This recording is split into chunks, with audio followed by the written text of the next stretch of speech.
Vamos então para uma outra pergunta.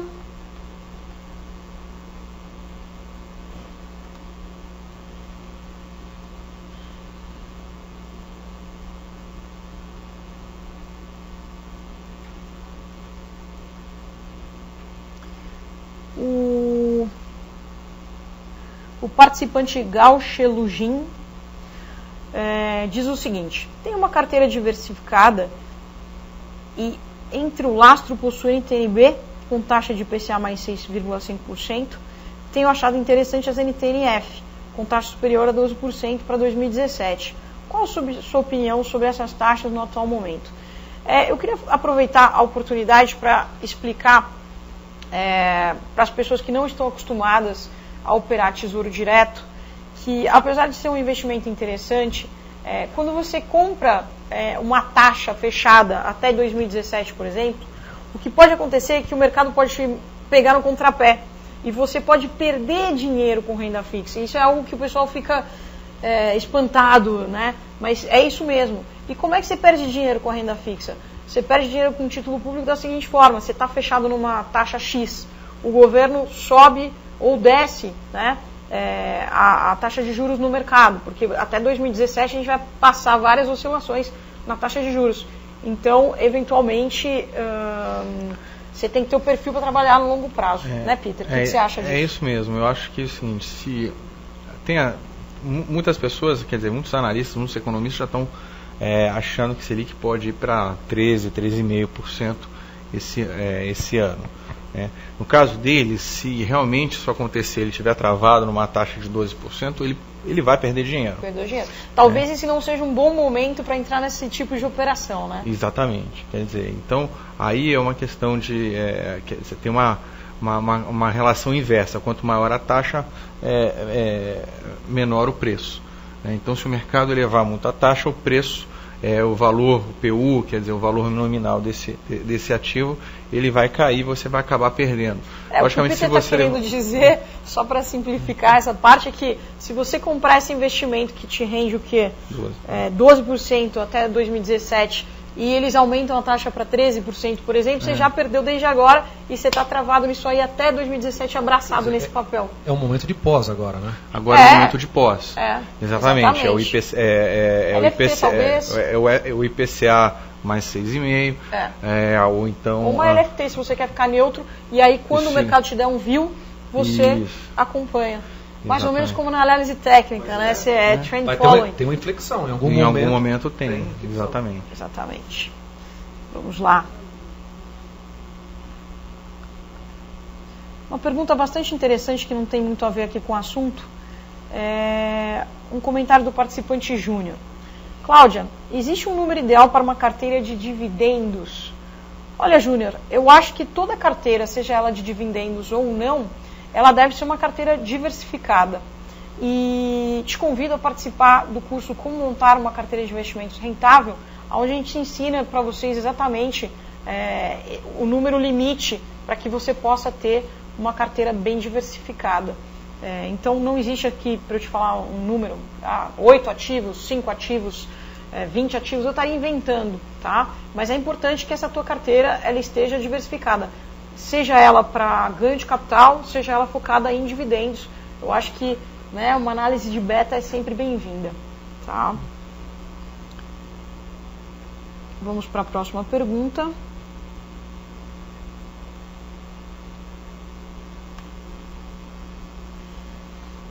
Comentário do participante Viriato.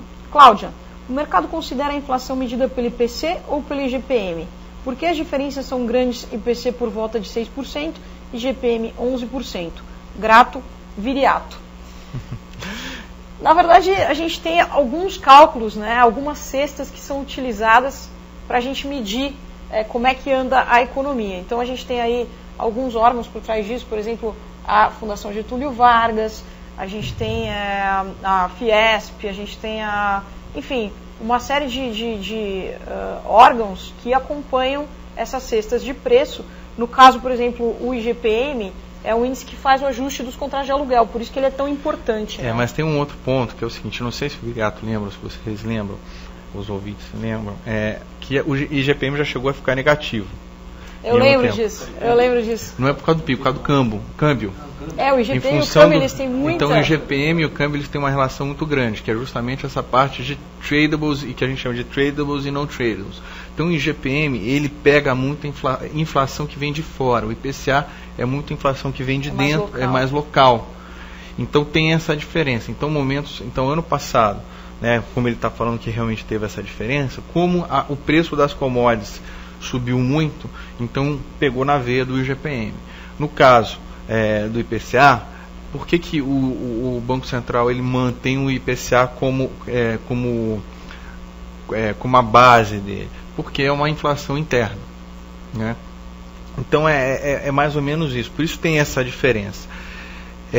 Aí é uma questão de view de câmbio, basicamente. Então, cada um mede uma coisa, né? Se o Banco Central liberasse o câmbio, como você falou, então a gente tivesse um câmbio aí indo para flutuante indo para 1,50, aí provavelmente esse GPM tinha caído, estava mais baixo. Ele é proporcionalmente correlacionado? Exatamente. Então uma relação positiva. Com o câmbio. Aí, então tem essa situação. Então é só uma questão do índice e o que ele mede, né? Um mede tem mais influência fora e o outro tem mais influência aqui de dentro, né? É a mesma coisa que você utilizar um termômetro e vamos supor que existisse um termômetro que mede tua febre, outro termômetro que mede o teu grau de instrução e por aí vai.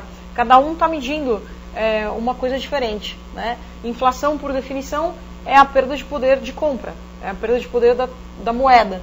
E esses vários índices aí que são despejados no mercado podem fazer essa medida, né?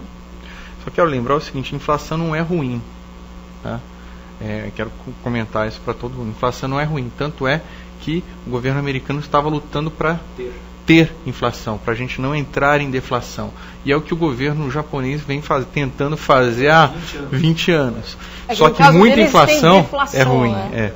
Então, a deflação é até pior do que a inflação. Ou estagflação também. Então, é só uma questão de você medir e você calibrar isso. Por isso que tem as bandas no Banco Central. Olha, aqui é um índice legal para o modelo brasileiro. Enquanto nos Estados Unidos é 1,5%, aqui no Brasil é 4,5%. Talvez, com o passar do tempo, a gente consiga trazer essa inflação mais para baixo, que é o objetivo do Banco Central, né? Então, no longo prazo. No bem longo prazo. Bom, mais uma pergunta aqui do participante Saulo. Eu acho que nós travamos. Não. Só um momentinho.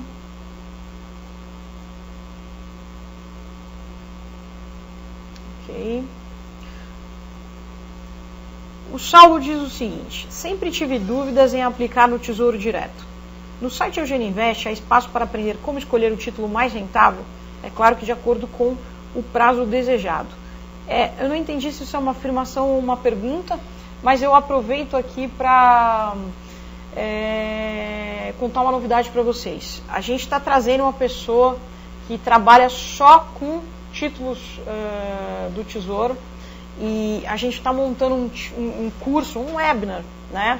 Esses cursos que a gente faz à noite aí de 3 horas e meia para falar sobre isso para vocês. Acreditem se quiser, tem gente que trada esses títulos do Tesouro, né?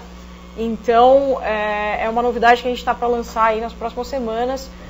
Fiquem alertas que nós vamos estar lançando isso a qualquer momento. É do nosso interesse ensinar isso para vocês, porque a Eugênio Invest fala sobre investimento e no mundo do investidor não tem como você sobreviver, né? Não faz sentido você existir sem você ter um título do Tesouro Direto dentro da tua carteira, mas deve ser bem estudado. Pessoal, a gente vai ter que encerrar daqui a pouquinho. Vamos terminar com uma última pergunta aqui